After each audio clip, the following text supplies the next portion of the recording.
Hey everyone, welcome back to my channel. It is Monday, so it's time for our coffee conversations. With that being said, I will go ahead and get started.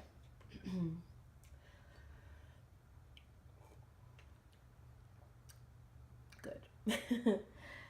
So today I do want to share a little bit about myself. I gave my life to Christ at the age of 18 years old.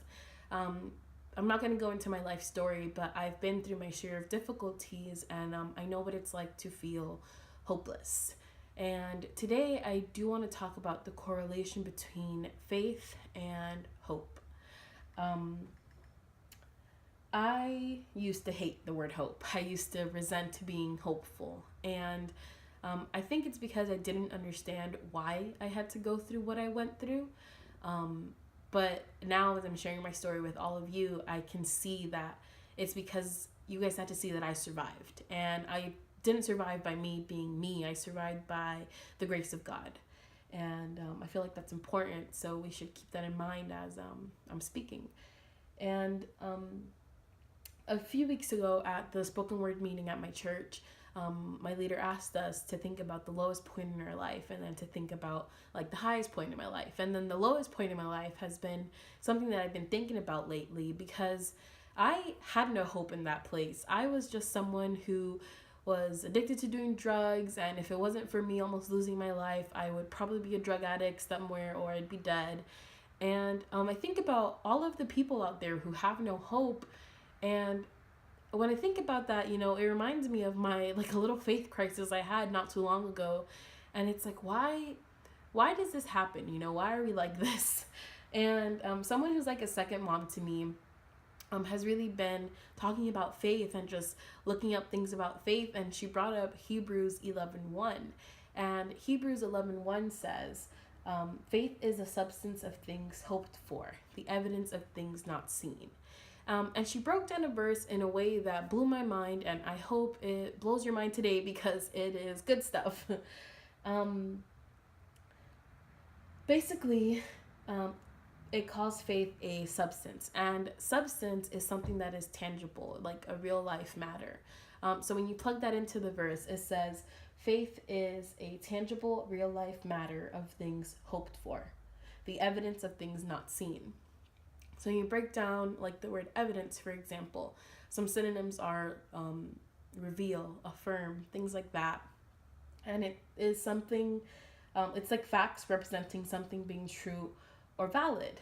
And if you think about it, we have evidence because something happened. So when you plug that into the verse, it basically turns into faith is, not including that in the video, but when you think about evidence, you think about how evidence is there because something happened. So especially as us who we believe in God, we need to remember the promises of God. We need to remember who God is and how he has been faithful. And we can do that by going into the word and seeing all those times where he's come through for someone who, just like you, didn't know if God was going to come through or not. And we need to have faith regardless of our circumstance because God has done it before. God was already faithful. It has already happened. And I don't know about you, but that amazes me. That just like reaffirms my faith because it's like, why doubt God if he's already done it? He's already gotten someone through their worst time. So of course he's going to do it with you. That's just who God is. And I feel like when we remember those times, we remember how God has revealed to us his character, and he will never, ever leave you alone. It reminds me of that new song, Reckless Love, and how it mentions the 99, and I had no idea what that meant. And my pastor explained it, and it's because there's a story in the Bible of a shepherd who had 100 sheep, and how he was counting one day, and he only saw 99 sheep. And he secured the 99 and went looking back for that one sheep. And that just, means so much to me because it reminds me how God will go out of his way just for you. God will go off and find you, and God is faithful in doing that. He does it time and time again after we are lost. And, that just, it amazes me, So Faith is a substance of things hoped for, the evidence of things not yet seen. And I challenge you to just remember that, especially in your trial, especially in whatever you're going through, because God is there. You know, He will never leave you alone. He will never leave you astray in that. Um, you know, I'm not telling you to have a blind faith, you know, because I feel like we can get stuck in that mindset of this blind faith. You know, we don't know who God is, and we say that we know He's faithful, but, you know, what does that really mean? And my best friend actually told me a quote by one of our favorite, like, spoken word artists, and it says, I'm not telling you to have a blind faith, but I'm telling you to consider the blind men who had faith. So think about that, sit on that, tell me in the comments what you think.